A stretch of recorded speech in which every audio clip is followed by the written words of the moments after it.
Hello दोस्तों, कैसे हो? आई होप आप सब बढ़िया होंगे, मस्त होंगे। हमें चाहिए दोस्तों बिहार पुलिस का आज का सेट नंबर 3 रहेगा। ठीक है, इससे पहले 2 करवा चुके हैं। अगर आपने नहीं देखा देखा है तो जाकर देख लीजिए, आपके सुविधा के लिए प्लेलिस्ट बना होगा, वहां पे जाकर सारे वीडियो को वॉच कर लीजिए, क्योंकि काफी इंपोर्टेंट रहेगा आपके बिहार पुलिस एग्जाम के लिए आने वाले जो वैकेंसी आपके आने वाले हैं। ठीक है, तो चलिए देर न करते हुए हम वीडियो को स्टार्ट करते हैं। चैनल पे नए, चैनल को सब्सक्राइब, वीडियो को लाइक शेयर कमेंट जरूर कीजिएगा।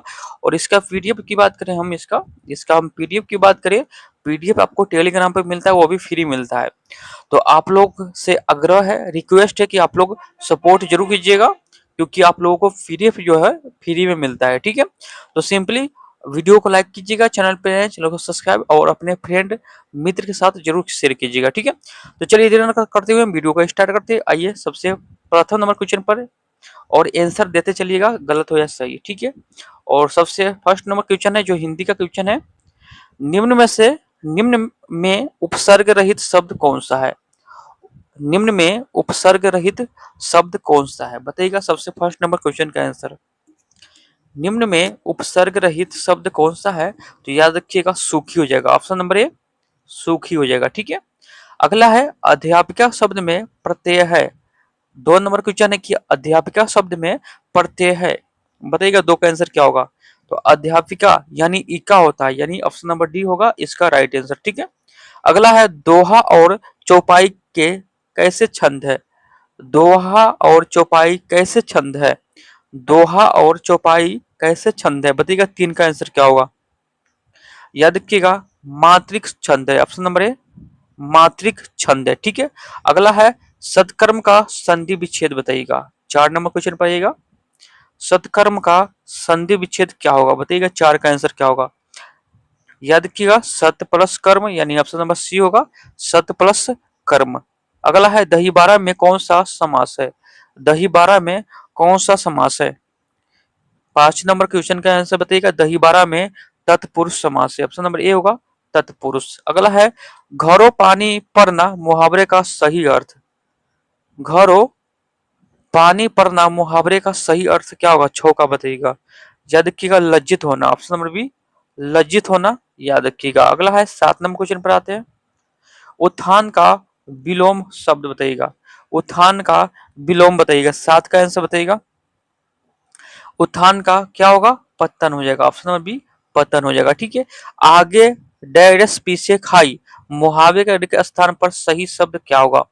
आगे डैश डैश पीछे खाई मुहावरे के रिक्त स्थान पर सही शब्द क्या होगा, बताइएगा। 8 का आंसर क्या होगा। 8 का बताइएगा आंसर क्या होगा। 8 का याद रखिएगा, कुआ हो जाएगा, ऑप्शन नंबर सी कुआ हो जाएगा। ठीक है, इंद्र शब्द का समानार्थिक शब्द है। इंद्र शब्द का समानार्थिक शब्द क्या होगा, 9 का बताइएगा। याद रखिएगा, इंद्र शब्द का समानार्थिक जो शब्द होगा इनमें से कोई नहीं हो जाएगा। ठीक है, ऑप्शन नंबर डी इनमें से कोई नहीं। अगला है 10 नंबर क्वेश्चन, निम्नलिखित में से शुद्ध वाक्य है। निम्नलिखित में से शुद्ध वाक्य है, बताइएगा। 10 का आंसर बताइएगा, निम्नलिखित में से शुद्ध वाक्य है। तो 10 का बताइएगा। 10 के याद रखिएगा, शुद्ध वाक्य की बात करें, भक्ति की मंडली जा रही है।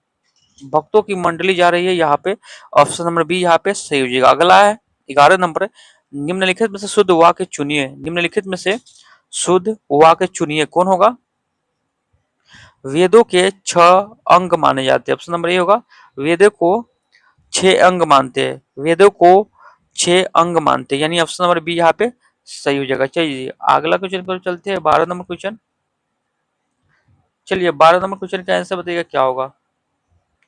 इंग्लिश का क्वेश्चन है, तो 12 का बताइएगा। 12 का हो जाएगा कौन सा, बोल्ड हो जाएगा यहाँ पे। ठीक है, ऑप्शन नंबर ए बोल्ड हो जाएगा। और 13 का बताइएगा,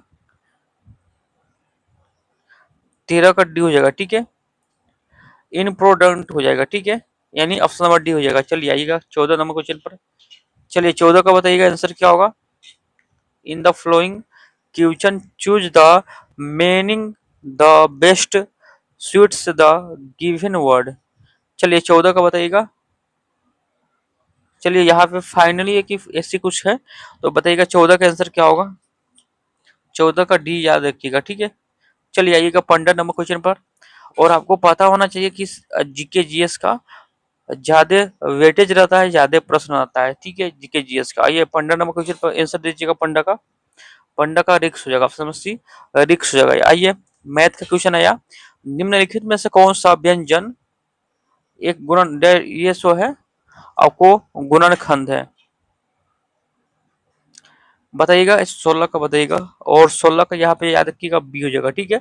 और इसका पीडीएफ हम डाल देंगे, इसको क्या कीजिएगा आप, सोल्यूशन में जाइएगा, डिस्कशन में, और वहां पे या इसको सोल्व किया होगा और देखिएगा और बनाइएगा, ठीक है। आइएगा 17 का बताइएगा आंसर क्या होगा। 17 का डी हो जाएगा, 9 हो जाएगा, ठीक है। 18 का बताइएगा, 18 का सी हो जाएगा, ठीक है। हम आंसर बता देते हैं। 19 का बताइएगा, 19 का भी आपको सी हो जाएगा, यानी 10 हो जाएगा, ठीक है। आइए 20 का बताइएगा, 20 का बी होगा 5.85। 21 का बताइएगा, 21 का सी होगा, ठीक है। यहाँ पे लाभ हानि फेल हो सकता है, पर अधिकतम अंक होगा। चलिए यहाँ पे मान ज्ञात करना है, यहाँ पे बताइएगा 22 का, 22 का याद रखिएगा, ऑप्शन नंबर ए हो जाएगा, ठीक है। यहाँ पे टाइम इज वर्क से भी क्वेश्चन एक रहता है, एक दो, तो वो भी आप देखिएगा जरूर, ठीक है। आइए 23 का बताइएगा, 23 का ए हो जाएगा 135 दिन, ठीक है। और 24 का बताइएगा, 24 का सी होगा 3x², ठीक है। अगला है परसेंट वाला है, चक्रवृद्धि ब्याज वाला भी क्वेश्चन आता है एक दो, तो ये भी आपको देखना है चैप्टर में, जाइएगा और देखिएगा कैसे बनता है, ठीक है। अगला है यूनानी राजदूत मेगा अस्थनीज किसके दरबार में आया था, बताइएगा, काफी इंपोर्टेंट है ये। यूनानी राजदूत मेगा अस्थनीज किसके दरबार में भारत आया था, बताइएगा, किसके दरबार में भारत आया था, तो याद रखिएगा चंद्रगुप्त मौर्य के दरबार में। चंद्रगुप्त मौर्य के दरबार में, याद रखिएगा, काफी इंपोर्टेंट है, इसको स्टार लगा लीजिएगा, ठीक है। आइए 27 नंबर क्वेश्चन पाइएगा, निम्नांकित में से बौद्ध धर्म किसकी हिमायत करता है। निम्न में से बौद्ध धर्म जो है वो किसकी हिमायत करता है, भूख रहना, मध्यम मार्ग को, या दुख भोग को, या सही मार्ग को। 27 का बताइएगा, 27 का रखिएगा मध्यम मार्ग को, ऑप्शन नंबर सी होगा इसका राइट आंसर। अगला है चगताई तुर्क शासक भारत में किस नाम से जाना जाता है, चगताई तुर्क शासक भारत में किस नाम से जाना जाता है, बताइएगा। 28 का आंसर क्या होगा, 28 क्या देखिए मुगल के नाम से जानते हैं, ऑप्शन नंबर सी मुगल। अगला है मिर्जा गलीब किस सम्राट के समय में थे, मिर्जा गलीब किस सम्राट के समय में थे, बताइएगा। 29 का याद रखिएगा बहादुर शाह द्वितीय के समय में, बहादुर शाह द्वितीय के समय में। अगला क्वेश्चन, अगला जो है असम चटगांव जैसे पूर्वोत्तर भागों पर विजय प्राप्त करने वाला मुगल सेनापति कौन था, बताइएगा, इसका आंसर क्या होगा। असम चटगांव जैसे पूर्वोत्तर भागों पर विजय प्राप्त करने वाला मुगल सेनापति कौन था, बताइएगा। 30 का आंसर क्या होगा, याद रखिएगा मीर जुमला, ऑप्शन बी मीर जुमला हो जाएगा, ठीक है। किताब उल हिंद का लेखक कौन था, काफी इंपोर्टेंट है, किताब उल हिंद का लेखक कौन था, बताइएगा। 31 का आंसर क्या होगा, 31 का अलबरूनी हो जाएगा, ठीक है, अलबरूनी। किताब उल हिंद का लेखक कौन है, अलबरूनी है। हर्षवर्धन के शासनकाल में सत्ता का केंद्र स्थान कौन सा था, हर्षवर्धन के शासनकाल में सत्ता का केंद्र स्थान कौन सा था, बताइएगा। 32 का आंसर क्या होगा, 32 का कन्नौज होगा, ऑप्शन नंबर ए कन्नौज, ठीक है। इसका राइट आंसर क्या होगा, कन्नौज हो जाएगा, ठीक है। अगला है वल्लभाचार्य ने किसकी भक्ति प्रचार किया, वल्लभाचार्य ने किसकी भक्ति प्रचार किया, बताइएगा। 33 का, तो 33 की याद कृष्ण की भक्ति प्रचार किया। अगला है जयपुर शहर का संस्थापक कौन था, जयपुर शहर का संस्थापक कौन था, बताइएगा। 34 का जयपुर शहर का संस्थापक कौन था, राजा Sawai Jai Singh, option number B राजा सवाई जय सिंह। अगला है प्राचीन काल में कलिंग का महान शासक निम्नलिखित में से कौन सा था, प्राचीन काल में कलिंग का महान शासक निम्नलिखित में से कौन था, बताइएगा। 35 का आंसर क्या होगा, 35 के याद रखिए Kharavela, option number C Kharavela हो जाएगा, ठीक है। आइए अगला देखते हैं, ईस्ट इंडिया कंपनी का निम्नलिखित में से आरंभिक नारा क्या था, ईस्ट इंडिया कंपनी का निम्नलिखित में से आरंभिक नारा क्या था, बताइएगा। 36 का आंसर क्या होगा, 36 की याद रखिएगा भू भाग नहीं व्यापार, भू भाग नहीं व्यापार ये नारा था, ठीक है।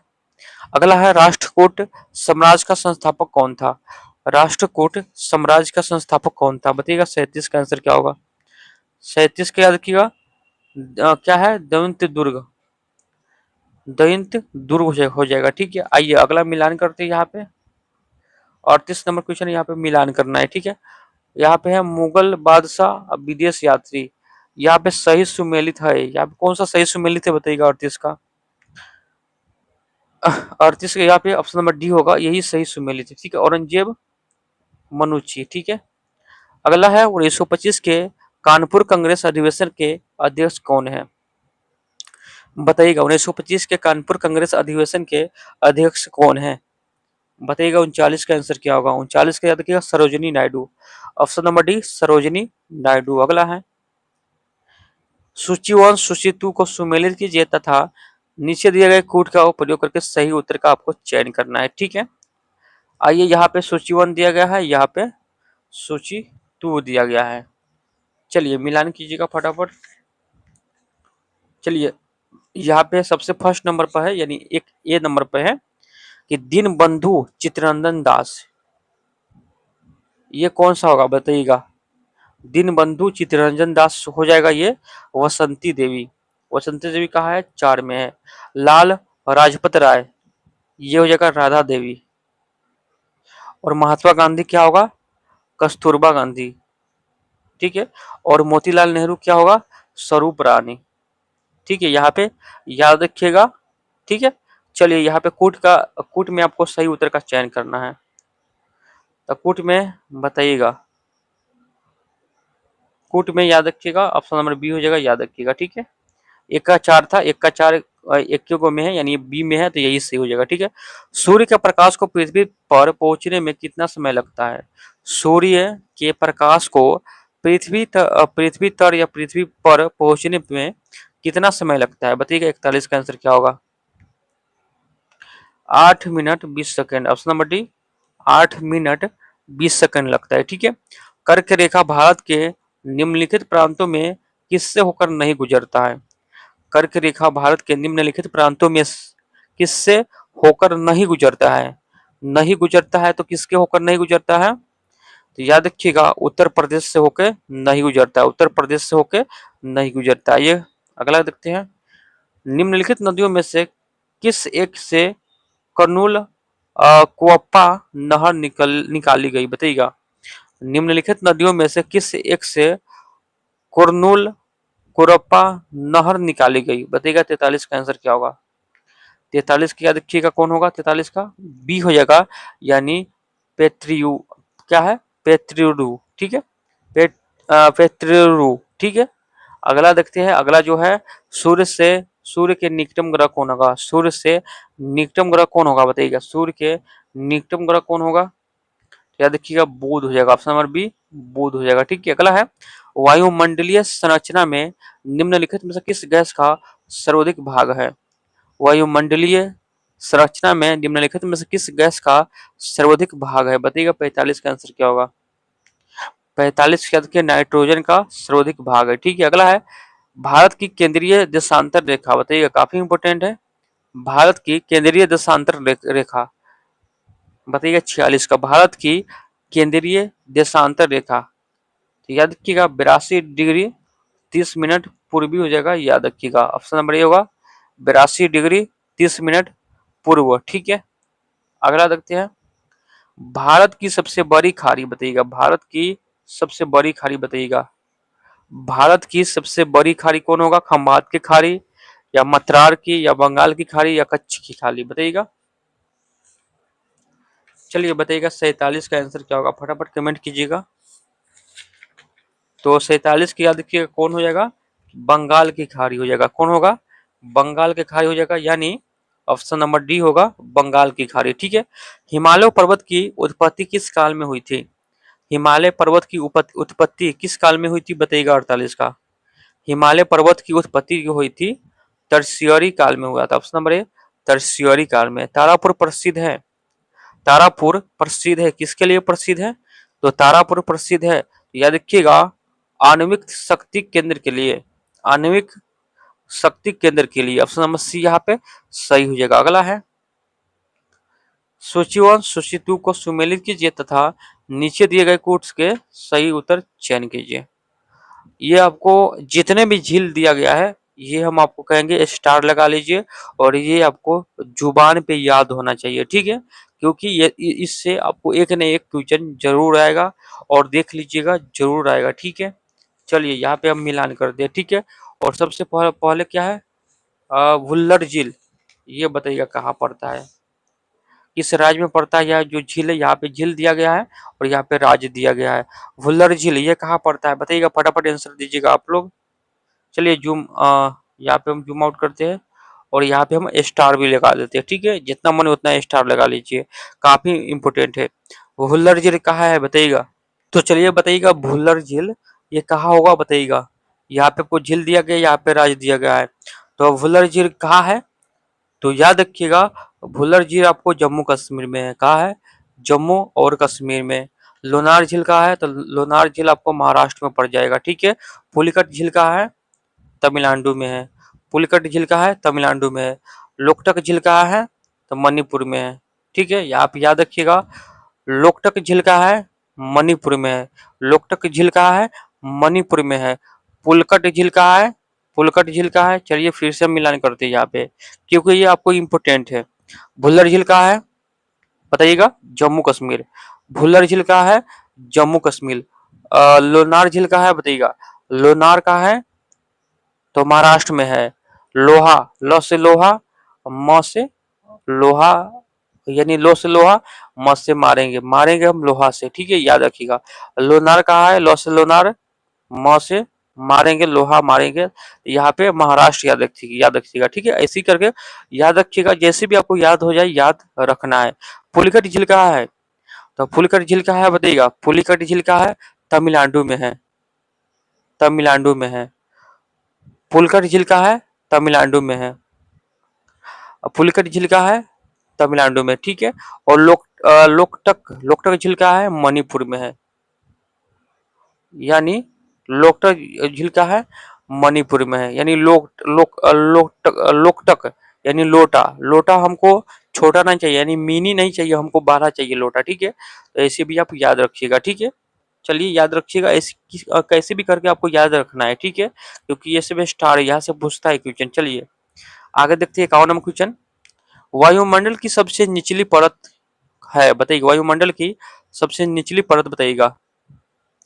वायुमंडल की सबसे निचली परत बताइएगा। याद रखिएगा शोभ मंडल हो जाएगा, कौन, शोभ मंडल। अगला है 52 नंबर, निम्न वायु दाब केंद्र कहलाता है। निम्न वायु दाब केंद्र कहलाता है बताइएगा, 52 का आंसर क्या होगा। तो याद रखिएगा चक्रवात कहलाता है, ऑप्शन सी चक्रवात। आइएगा 53 नंबर क्वेश्चन पर, ठीक है। और काफी इंपोर्टेंट क्वेश्चन सभी याद रखिएगा, ठीक है। अगला है कैरिबियन सागर में उत्पन्न होने वाले तूफान को कहते हैं। कैरेबियन सागर में उत्पन्न होने वाले तूफान को क्या कहते हैं बताइएगा। 53 का आंसर क्या होगा। 53 का याद रखिएगा हरिकेन बोलते हैं, ऑप्शन नंबर बी हरिकेन। अगला है डोलड्रम किस अक्षांश रेखा के मध्य स्थित है। डोलड्रम किस अक्षांश रेखाओं के मध्य स्थित है। 54 का बताइएगा। 54 का याद रखिएगा, ऑप्शन नंबर सी 5 डिग्री उत्तर व 5 डिग्री दक्षिण अक्षांश पर, ठीक है। यानी ऑप्शन नंबर सी होगा, याद रखिएगा। अगला है फेरम का नियम संबंधित है। फेरल का नियम संबंधित है। फेरल का नियम संबंधित है। आइए 55 का बताइएगा। फेरल का नियम संबंधित है तो वायु संचार से, वायु संचार से। चलिए आगे देखते हैं। भारत में न्यायिक पुनरीक्षण की संकल्पना किस देश के संविधान से ली गई है। भारत में न्यायिक पुनरीक्षण की संकल्पना किस देश के संविधान से ली गई है बताइएगा। 56 का आंसर क्या होगा। याद रखिएगा अमेरिका से, संयुक्त राज्य अमेरिका से। अगला है निम्नलिखित में से किसका उल्लेख नीति निर्देशक तत्व के रूप में नहीं हुआ है। निम्नलिखित में से किसका उल्लेख नीति निर्देशक तत्व के रूप में नहीं हुआ है। 57 का बताइएगा। 57 का सी होगा, भारत की संप्रभुता तथा अखंडता की रक्षा। भारत की संप्रभुता तथा अखंडता की रक्षा। चलिए आगे देखते हैं।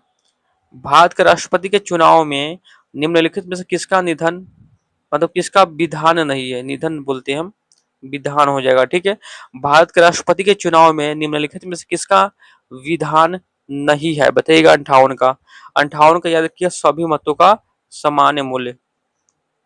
ऑप्शन नंबर ए होगा सभी मतों का समान मूल्य। अगला है द्वैध शासन का प्रावधान किस एक्ट में किया गया है, यानी द्वैध शासन प्रणाली, द्वैध शासन का प्रावधान किस एक्ट में किया गया है बताइएगा। 59 का बताइएगा, 59 का याद रखिएगा सी हो जाएगा, भारत शासन एक्ट 1919 में, भारत शासन एक्ट 1919 में। अगला है संविधान सभा ने संविधान का निर्माण कब पूर्ण किया, संविधान सभा ने संविधान का निर्माण कब पूरा किया बताइएगा। 60 का, तो 60 का 26 नवंबर 1949 को, 26 नवंबर 1949 को। पंचायतों को क्या है सुपुर्द विषयों की सूची, पंचायतों को सुपुर्द विषयों की सूची किस सूची में मिलता है बताइएगा, अनुसूची में। 61 का बताइएगा, 61 का याद रखिएगा 11वीं अनुसूची में। ऑप्शन नंबर ए 11वीं अनुसूची में। भारत का सॉलिसिटर जनरल होता है, भारत का सॉलिसिटर जनरल होता है बताइएगा। 52 का आंसर क्या होगा, 52 का याद रखिए प्रधानमंत्री का सलाहकार होता है, प्रधानमंत्री का सलाहकार होता है, ठीक है। अगला है 63 नंबर क्वेश्चन है, वित्त आयोग की नियुक्ति कौन करता है, वित्त आयोग की नियुक्ति कौन करता है बताइएगा। 63 का, वित्त आयोग का नियुक्ति कौन करता है, तो यहाँ पे कौन होगा, यहाँ पे 62 हो जाएगा, ठीक है। तो 62 के कुछ हम गलत बता दिए थे क्या, तो 62 का कौन होगा, 62 का बी हो जाएगा, एक है न्यायिक सलाहकार, एक न्यायिक सलाहकार हो जाएगा, ठीक है, प्रधानमंत्री वाला ना होगा, ठीक है। आइएगा वित्त आयोग की नियुक्ति कौन करता है, वित्त आयोग की नियुक्ति कौन करता है बताइएगा। तो वित्त आयोग की नियुक्ति करता है भारत के राष्ट्रपति, भारत के राष्ट्रपति। अगला है भाषाई आधार पर कौन सा राज्य सर्वप्रथम बना बताइएगा, भाषा के आधार पर कौन सा राज्य सर्वप्रथम बना बताइएगा। 64 का, याद रखिएगा आंध्र प्रदेश। भारत में 25वीं राज्य कौन सा बना, भारत में 25वीं राज्य कौन सा बना बताइएगा। 65 का, याद रखिए गोवा बना, ऑप्शन नंबर बी गोवा बना, ठीक है। अगला है, अगला क्वेश्चन आपके स्क्रीन पे है कि भारतीय संविधान में मौलिक कर्तव्यों को सम्मिलित किया गया है, बताइएगा किन संशोधन में, भारतीय संविधान में मौलिक कर्तव्य को सुमेलित किया गया यानी सम्मिलित किया गया है, बताइएगा। 66 का आंसर क्या होगा, याद रखिएगा 42वां संशोधन द्वारा, ऑप्शन नंबर बी 42वां संशोधन के द्वारा। अगला क्वेश्चन पर आते हैं, आइए 67 नंबर क्वेश्चन आपके स्क्रीन पे है कि कोई व्यक्ति भारतीय नागरिक नहीं होगा यदि वह है, कोई व्यक्ति भारतीय नागरिक नहीं होगा, 67 को बताइएगा, वह यदि वह स्वेच्छा से दूसरे देश की नागरिक ग्रहण कर चुका है, नागरिकता जो ग्रहण करना होता है नागरिकता, जैसे कि अपना इधर आधार कार्ड बनवा लीजिएगा, वोटर आईडी कार्ड बनवा लीजिएगा कि यहाँ का नागरिकता यानी नागरिक हो जाइएगा, वैसे भी, ठीक है। ऑप्शन नंबर सी हो जाएगा, स्वेच्छा से दूसरे देश की नागरिकता ग्रहण कर चुका है, ठीक है। चलिए आगे देखते हैं, नागरिक समानता का आशय है, नागरिक समानता का आशय है बताइएगा। 68 का आंसर क्या होगा, याद रखिएगा कानून के समक्ष क्या है समता, कानून के समक्ष क्षमता, समता यानी समान, ठीक है। अगला देखते हैं, भारतीय नागरिकों को मौलिक अधिकार पर निम्न में से कौन विवेक संगत प्रतिबंध लगा सकता है, भारतीय नागरिकों को मौलिक अधिकार पर निम्न में से कौन विवेक संगत प्रतिबंध लगा सकता है बताइएगा। 69 का, मंत्रिपरिषद की सलाह पर राष्ट्रपति, मंत्रिपरिषद की सलाह पर राष्ट्रपति लगा सकता है। भारत के उपराष्ट्रपति निर्वाचित होते हैं, भारत के उपराष्ट्रपति निर्वाचित होते हैं बताइएगा। 70 का, संसद के दोनों सदनों के द्वारा, ये आपको पता होगा, संसद के दोनों सदनों के द्वारा, ठीक है। अगला क्वेश्चन आते हैं 71 नंबर क्वेश्चन, किस तापक्रम पर सेल्सियस एवं फ़ारेनहाइट के मान समान होता है, किस तापक्रम पर सेल्सियस एवं फ़ारेनहाइट के मान समान होता है बताइएगा। 71 का आंसर क्या होगा, 71 का याद रखिएगा -40 degree Celsius, -40 degree Celsius. 1 kilo केग्रा उष्मा का मान होगा, 1 किलो कैलोरी ऊष्मा का मान होगा, 1 किलो कैलोरी ऊष्मा का मान होगा, बताइएगा 72 का। 72 का सी होगा 4.2 गुने 10 का पावर 3 जूल। ठीक है, यहाँ पे याद रखिएगा। ठीक है, निम्न में से क्या है? ओहिर चालक है। निम्नलिखित में से ओहिरी क्या है? ओहिन चालक है।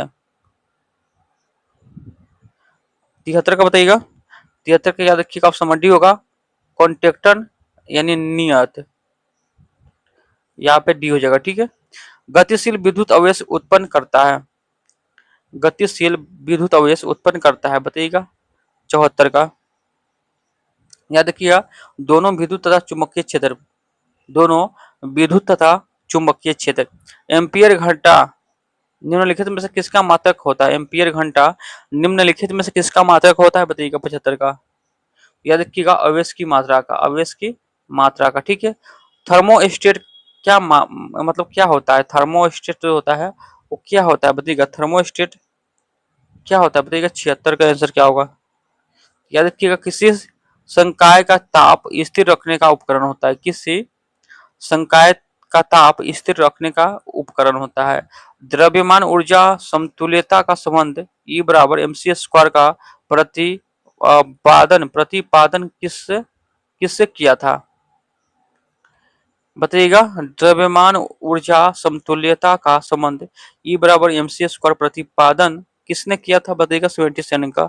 याद रखिएगा, आइंस्टीन किया था। ऑप्शन बी आइंस्टीन किया था। ठीक है, अगला है, आकाश में सबसे चमकदार तारा है। आकाश में सबसे चमकदार तारा है। आकाश में सबसे ज्यादा यानी सबसे चमकदार तारा है, बताइएगा। याद रखिए, सीरियस हो जाएगा, serious. Option number D serious. अगला है, पृथ्वी के भ्रमण की गति है। पृथ्वी की भ्रमण की गति है 79 का, बताइएगा 28 किलोमीटर प्रति मीटर, 28 किलोमीटर प्रति मिनट। यहाँ पे हो जाएगा ऑप्शन नंबर ए, यहाँ पे सही हो जाएगा। ये 80 नंबर क्वेश्चन पर। ठीक है, 80 नंबर की, एक किग्रा पदार्थ के तुल्य ऊर्जा किस क्रम की होती है? एक किग्रा पदार्थ के तुल्य ऊर्जा किस क्रम की होती है? बताइएगा 80 का आंसर क्या होगा? 80 का याद रखिए 10 के पावर 17 जूल। अगला है, 92 यू 238 परमाणु में होते हैं। 81 का बताइएगा। 81 का याद रखिएगा, 92 प्रोटॉन होगा, 146 न्यूट्रॉन और 92 इलेक्ट्रॉन होगा। ऑप्शन नंबर बी यहाँ पे सही हो जाएगा। अगला है, कोई तत्व ऐसे परमाणु से बना होता है जिसके लिए समान होता है, बताइएगा। कोई तत्व ऐसे परमाणु से बना होता है जिसके लिए समान होता है। 82 का बताइएगा। याद रखिएगा, प्रोटॉनों की संख्या। ऑप्शन नंबर डी प्रोटॉनों की संख्या, यहाँ पे याद रखिए। अगला है, सर्वप्रथम किसने कृत्रिम रेडियोधर्मिता को उत्पन्न किया? सर्वप्रथम किसने कृत्रिम रेडियोधर्मिता को उत्पन्न किया? बताइएगा 83 का। 83 का डी होगा, यानी एफ जोलियो फ्यूरी और आइंस्टीन क्यूरी ने। ऑप्शन नंबर डी यहाँ पे सही जगह। अगला है, बल्ब का फिलामेंट किस धातु का बना होता है? काफी इंपोर्टेंट है। बल्ब का फिलामेंट किस धातु का बना होता है? बताइएगा 84 का। 84 का याद रखिएगा, टंगस्टन होगा। Option number A tungsten. अगला है, 92 यू 238 के नाभिक में होते हैं। 92 यू 238 के नाभिक में होते हैं, बताइएगा 85 का। 85 का भी होगा, 92 न्यूट्रॉन होते हैं। ठीक है, अगला है, सूर्य की असीमित ऊर्जा का स्रोत है। सूर्य की असीमित ऊर्जा का स्रोत है, बताइएगा 86 का। 86 का नाभिकीय संलयन हो जाएगा। ऑप्शन नंबर बी नाभिकीय संलयन। अगला है, नाभिक की खोज किसने की थी? नाभिक की खोज किसने किया? रदरफोर्ड ने किया था, अर्नेस्ट रदरफोर्ड ने। ऑप्शन नंबर सी यहाँ पे सही हो जाएगा। अगला है, वो गैस जो नोबेल गैस कहलाती है, वो गैस जो नोबेल गैस कहलाती है। 88 का बताइएगा। या देखिएगा helium. Option number D helium. अगला है, हंसने वाली गैस होगा। हंसने वाली गैस बताइएगा नाम उसका, हंसने वाली का। हंसने वाली का क्या हो जाएगा? बताइएगा 88 89 का। 89 का भी होगा नाइट्रस ऑक्साइड। Nitrous oxide. गोबर गैस में कौन सा अवयव सर्वाधिक पाया जाता है? गोबर गैस में कौन सा अवयव सर्वाधिक पाया जाता है? बताइएगा 90 का आंसर क्या होगा? हाइड्रोजन या नाइट्रोजन या मीथेन या एथेन, बताइएगा। 90 का, 90 का मीथेन हो जाएगा, ऑप्शन नंबर सी होगा, मीथेन हो जाएगा, ठीक है। डीवीटी का टीका किस रोग के रोकथाम के लिए लगाया जाता है? डीपीटी का टीका किस रोग की रोकथाम के लिए लगाया जाता है, बताइए। 91 का, 91 का देखिएगा, ऑप्शन नंबर डी हो जाएगा, उपयुक्त में से सभी। अगला है, निम्नलिखित में से विषाणु जनित रोग कौन सा है? निम्नलिखित में से विषाणु जनित रोग कौन सा है, बताइएगा। 92 का, 92 का हो जाएगा डी, यानी एड्स हो जाएगा, ठीक है, एड्स। अगला है, कैरोटिन लेवरिथ का कार्य होता है।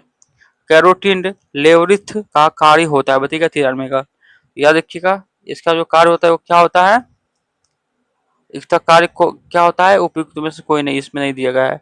अमीबा गति करता है, अमीबा गति करता है, याद रखिएगा, पदार्थों के द्वारा, पदार्थों के द्वारा, यानी पदार्थों के द्वारा, यहाँ पे ए सही हो जाएगा। अगला है, रेगिस्तान में वन रोपण में बाधा है। रेगिस्तान में वन रोपण में बाधा है, किस लिए बाधा है, बताइएगा। याद रखिएगा, कम वर्षा के कारण, ऑप्शन नंबर ए, कम वर्षा के कारण। दालचीनी पेड़ के किस भाग से एकत्र की जाती है? दालचीनी पेड़ के, दालचीनी पेड़ के किस भाग से एकत्र की जाती है, बताइएगा। 96 का, 96 को 80 यानी छाल हो जाएगा, ठीक है। अगला है, तंबाकू में उपस्थित एल्कोलाइड होता है, तंबाकू में उपस्थित एल्कोलाइड होता है, बताइएगा। 97 का, याद रखिएगा, निकोटीन, निकोटीन से होता है, ठीक है, निकोटीन। मानव शरीर में सबसे छोटी हड्डी, मानव शरीर में सबसे छोटी हड्डी क्या होगा? कान की हड्डी, स्टेपिस, यानी कान की हड्डी, ठीक है। अगले 99 नंबर क्वेश्चन, पोषकों का वायुमंडल में जिस कुछ सूक्ष्म जीवों की सहायता से पूर्ण चक्रण होता है उसे क्या कहते हैं? पोषण का वायुमंडल में जिन कुछ सूक्ष्म जीवों की सहायता से पूर्ण चक्रण होता है उन्हें क्या कहते हैं, बताइएगा। 99 का, 99 का बी, अपघटक बोलते हैं, ऑप्शन बी, अपघटक। अगला है, निम्नलिखित में से कौन सी ग्रंथि हार्मोन निर्माण से संबंधित है? निम्नलिखित में से कौन सी ग्रंथि है हार्मोन निर्माण से संबंधित है, बताइएगा। 100 का, 100 का याद रखिएगा, अंतःस्रावी ग्रंथि, ऑप्शन नंबर डी, अंतःस्रावी ग्रंथि। तो यहाँ पे 100 क्वेश्चन समाप्त होता है। और यहाँ पे बताइएगा, आप लोग फटाफट कमेंट कीजिएगा, कमेंट कीजिएगा कि 100 क्वेश्चन में आपका स्कोर कितना हुआ, ठीक है। और वीडियो अच्छा लगा हो तो वीडियो को लाइक कीजिएगा, चैनल पर नए चैनल को सब्सक्राइब कीजिएगा, और अपने फ्रेंड मित्र के साथ जरूर कीजिएगा, शेयर जरूर कीजिएगा जो बिहार पुलिस की तैयारी कर रहे हो, ठीक है। तो चलिए फिर एक नए वीडियो के साथ में, तब तक के लिए जय हिंद, जय भारत।